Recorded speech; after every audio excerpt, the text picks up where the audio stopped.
আসসালামু আলাইকুম। আজকে আমাদের বিষয় হচ্ছে মহাকর্ষ অভিকর্ষ। ক্লাসটা 7 তারিখে থাকলেও আজকে ক্লাসটা আমি আপলোড দিচ্ছি। মহাকর্ষ অভিকর্ষ, এর আগের দিন আমরা শিখছি গতিবিদ্যা, আজকে শিখব মহাকর্ষ অভিকর্ষ। তো মহাকর্ষ অভিকর্ষ কয়েকটা পার্ট আছে আমাদের জানতে হবে, ঠিক আছে। ফার্স্ট পার্ট হচ্ছে আমাদের মহাকর্ষ বল সম্পর্কে জানতে হবে, অভিকর্ষ বল সম্পর্কে জানতে হবে, ঠিক আছে। তারপর জানতে হবে অভিকর্ষ ত্বরণ, অভিকর্ষ ত্বরণ বিভিন্ন জায়গায়, ঠিক আছে। তারপর জানতে হবে প্রাবল্য, বিভব। তারপর জানতে হবে উপগ্রহ সম্পর্কে জানতে হবে, কৃত্রিম উপগ্রহ, বহিঃস্থ উপগ্রহ। তারপর আমাদের জানতে হবে মুক্তিবেগ, মুক্তিবেগ, কেপলারের সূত্র, কেপলারের সূত্রসমূহ। তো এই জিনিসগুলো জানতে হবে আমাদের, ঠিক আছে। আজকে আমরা শিখব মহাকর্ষ অভিকর্ষ বল এবং অভিকর্ষ ত্বরণ, ঠিক আছে। তো এখান থেকে কী ধরনের প্রশ্ন হতে পারে এবং কী ধরনের যে প্রশ্নগুলো হতে পারে তা নিয়ে আমরা ইনশাল্লাহ আলোচনা করব। তো মহাকর্ষ বলটা হচ্ছে আমাদের মহাবিশ্বের যে কোনো দুইটা বস্তুর মধ্যে যে আকর্ষণ বল বিদ্যমান তাকে আমরা কি বলবো? মহাকর্ষ বল, তাই না? আমাদের একটা সূত্র আছে, মহাকর্ষীয় সূত্র, মহাকর্ষীয় সূত্র। তো মহাকর্ষীয় সূত্র আমাদের জানতে হবে, মহাকর্ষীয় সূত্রটা খুবই ভালোভাবে জানতে হবে। মহাকর্ষীয় সূত্র, এখান থেকে অনেক এমসিকিউ আছে, ঠিক আছে। আচ্ছা, তো বলছে যে দুইটা ভরের বস্তু নেব, M1 M2, এবং তাদের মধ্যবর্তী দূরত্ব কি D, এবং তাদের মধ্যে শুধুমাত্র আকর্ষণ বল হচ্ছে F। ওকে, তাহলে মহাবিশ্বের যে কোনো দুইটা বস্তুর মধ্যে যে আকর্ষণ বল বিদ্যমান, এই বলটা বস্তুদ্বয়ের ভরের গুণফলের সমানুপাতিক, কিন্তু মধ্যবর্তী দূরত্বের বর্গের ব্যস্তানুপাতিক, ঠিক আছে। এখানে সমানুপাতিক চিহ্ন উঠে দিয়ে আমরা জি নিতে পারি, তাহলে M1 M2 বাই কি ডি স্কোয়ার। এখানে জি হচ্ছে আমাদের মহাকর্ষীয় ধ্রুবক, মনে রাখতে হবে মহাকর্ষীয় ধ্রুবক, ঠিক আছে। মহাকর্ষীয় ধ্রুবক হচ্ছে আমাদের জি। তো জি এর মান আছে অবশ্যই 6.673 গুণন 10 ইনভার্স কত 11 nm স্কোয়ার কেজি ইনভার্স 2। অবশ্যই আমাদের কি জানতে হবে? একক সহ জানতে হবে, এককটা কিন্তু অনেক পরীক্ষায় আসে। nm স্কোয়ার কেজি ইনভার্স 2 অর্থাৎ newton metre square per K G. Okay, আচ্ছা, আমাদের এই এককটা সুন্দর করে মনে রাখতে হবে। ওকে, এখানে আর কি প্রশ্ন আসতে পারে? জি এর মাত্রা আসতে পারে, জি এর মাত্রা। তো জি এর মাত্রা যদি আমরা নির্ণয় করি FD square by M1 M2, আমরা বলের মাত্রা জানি ML T ইনভার্স 2, দূরত্বের মাত্রা L MM, তার মানে M দুইটা মাত্রা হবে নিচে, কাটাকাটি গেলে কি হয় M inverse 1 L square L cube T inverse 2। ওকে, এই মাত্রা খুবই ইম্পর্টেন্ট, এখান থেকে খুবই ইম্পর্টেন্ট, মানে মাত্রা আসবেই। মহাকর্ষীয় ধ্রুবকের একক এবং মাত্রা খুব ভালোভাবে মনে রাখতে হবে। ওকে, এখান থেকে কি এমসিকিউ আসতে পারে? এমসিকিউ আসতে পারে এম যদি 1 কেজি হয়, M2 যদি 1 কেজি হয়, অর্থাৎ 1 কেজি ভরের দুইটা বস্তু 1 মিটার ডিস্টেন্স থেকে তারা যদি পরস্পরকে কী করে, টানে, মানে আকর্ষণ করে, তাই না? তাহলে এফ এর মান কত? তো এখান থেকে আমরা নির্ণয় করতে পারি M1 M2 1 1 গুণ করলে 1, নিচেও 1, তার মানে শুধু জি থাকতেছে, এফ সমান কী থাকতেছে জি, তার মানে জি এর মানটা বসে দিলে ওকে 6.673 গুণন 10 ইনভার্স 11 এত নিউটন বলে আকর্ষণ করে, ঠিক আছে। তো মহাকর্ষীয় সূত্র থেকে এই ধরনের প্রশ্নগুলো জানতে হবে। আর কি জানতে হবে? এই বলটা এই দূরত্বের সঙ্গে ব্যস্তানুপাতিক আকারে আছে, কি আকারে?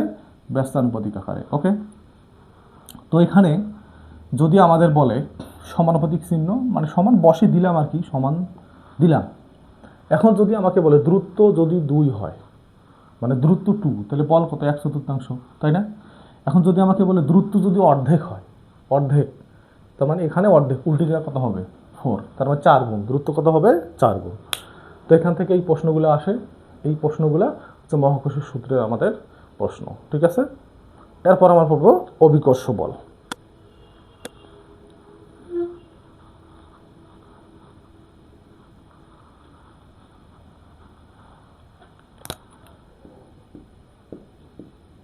অভিকর্ষ বল, অভিকর্ষ মানে কি?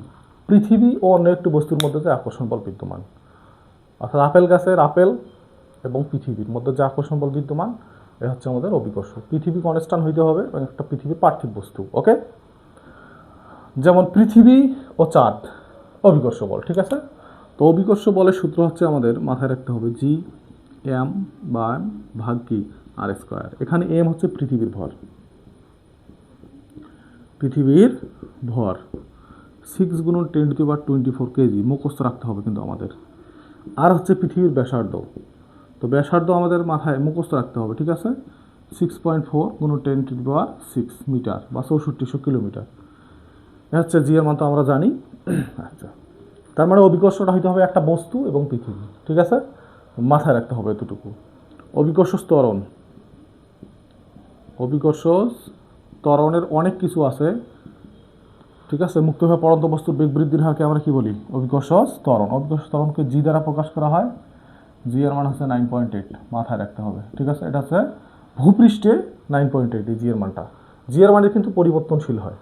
পৃথিবী কিন্তু সম্পূর্ণ গোলাকার না, তাই না, একটু এরকম। তার মানে ব্যাসার্ধের কম বেশি আছে সব দিকে, তার মানে ব্যাসার্ধের যদি কম বেশি হয় তাহলে জি এর মানের কম বেশি হবে। তাহলে অভিকর্ষ ত্বরণের আমাদের মূল সূত্রটা হচ্ছে জিএম বাই আর স্কোয়ার, এতটুকু। এটা হচ্ছে ভূপৃষ্ঠে অভিকর্ষ ত্বরণ, ঠিক আছে। তার মানে আর এর সঙ্গে ব্যস্তানুপাতিক আকারে আছে। আর যদি কমে তাহলে অভিকর্ষ ত্বরণ বাড়ে, আর যদি বাড়ে অভিকর্ষ ত্বরণ কমে। এ হচ্ছে আমাদের বিষুবীয় অঞ্চল।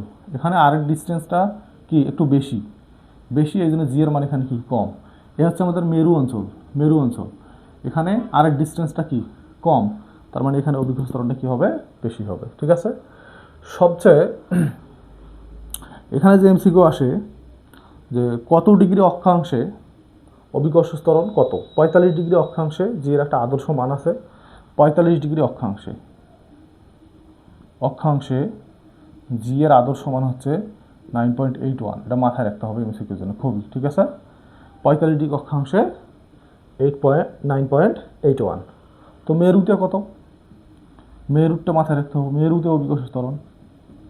তো মেরুতে আমাদের অভিকর্ষ ত্বরণ আছে, তারপর আমাদের আছে বিষুবীয় অঞ্চলে আছে, ঢাকায় আছে, রাজশাহীতে আছে। মান কয়েকটা আমাদের মুখস্থ রাখতে হবে, ঠিক আছে।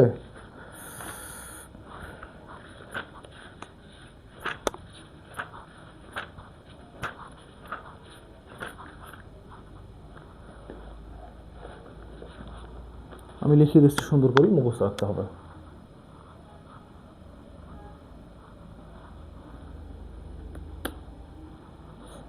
তাহলে মেরুতে হচ্ছে আমার 9.832 মুখস্থ রাখতে হবে, ঠিক আছে। তারপর বিষুবীয় অঞ্চলে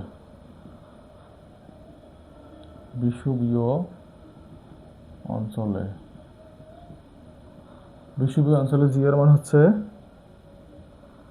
9.78039, ঠিক আছে। মেরু অঞ্চলে, বিষুবীয় অঞ্চলে এ হচ্ছে আমাদের মান, ঠিক আছে। আচ্ছা, মানগুলো মুখস্থ রাখতে হবে। তো মেরুতে 9.832, 45 ডিগ্রি অক্ষাংশে 9.81, ভূপৃষ্ঠে 9.8 এবং বিষুবীয় অঞ্চল হচ্ছে 78039। তো আরও অভিকর্ষ ত্বরণের সূত্র আছে, যেমন এইচ উচ্চতায় অভিকর্ষ ত্বরণের সূত্র, 3টা সূত্র মাথায় রাখতে হবে। G M by R plus H তার উপর স্কোয়ার, তারপর G dash R by R plus H square, G dash সমান জি ইন্টু 1 - 2h বাই আর। এই যে আমাদের 3টা সূত্র, ঠিক আছে। এই 3টে সূত্র হচ্ছে আমাদের এইচ উচ্চতায় কী হবে? ভূপৃষ্ঠ। তো ভূপৃষ্ঠ থেকে আমরা কোথায় যাব? এইচ উচ্চতায় যাব, এখানে। এই যে এখানে অভিকর্ষ ত্বরণ নির্ণয় করব।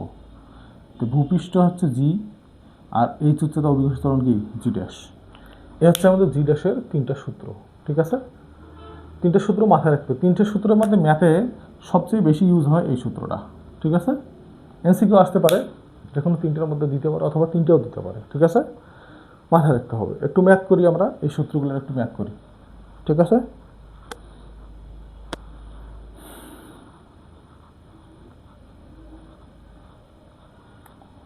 এই সূত্রের ম্যাথের একটা শর্টকাট সূত্র হচ্ছে এইচ সমান √n - 1 ইন্টু আর, ঠিক আছে? তো আমি একটা প্রশ্ন যদি দিই যে ভূপৃষ্ঠ থেকে কত মিটার উচ্চতায় সেখানকার অভিকর্ষ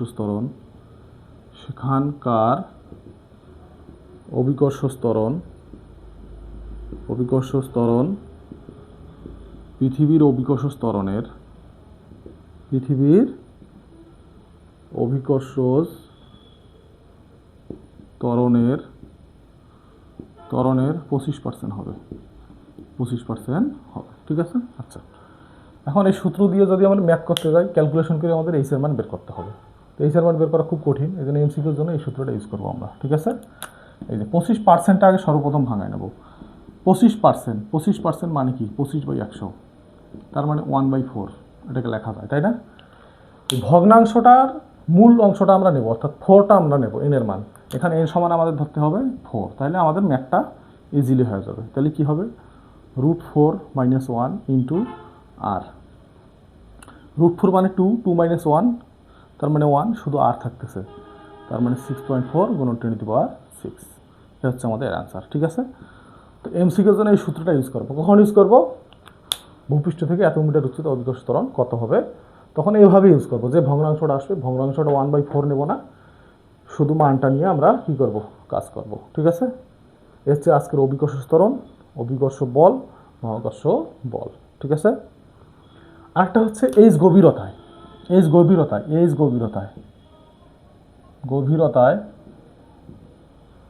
অভিকর্ষ ত্বরণের সূত্র, অভিকর্ষ ত্বরণ, এই সূত্রটা মাথায় রাখতে হবে আমাকে। G' × 1 - h/r, উপরে গেলে 2h/r, নিচে গেলে h/r। মাথায় রাখতে হবে পৃথিবীর কেন্দ্রে অভিকর্ষ ত্বরণ 0, পৃথিবীর কেন্দ্রে জি কি? 0, মাথায় রাখতে হবে। পৃথিবীর কেন্দ্রে অভিকর্ষ ত্বরণ কি? 0। এই হচ্ছে অভিকর্ষ ত্বরণ জানতে হবে। আরেক লেকচার দেবো আমরা, পরবর্তী যে বিষয়গুলো আছে ওখান থেকে ম্যাথ নিয়ে আসবো এবং বাকি কাজগুলো আমরা করবো, ঠিক আছে? আচ্ছা, সবাইকে ধন্যবাদ। আসসালামু আলাইকুম।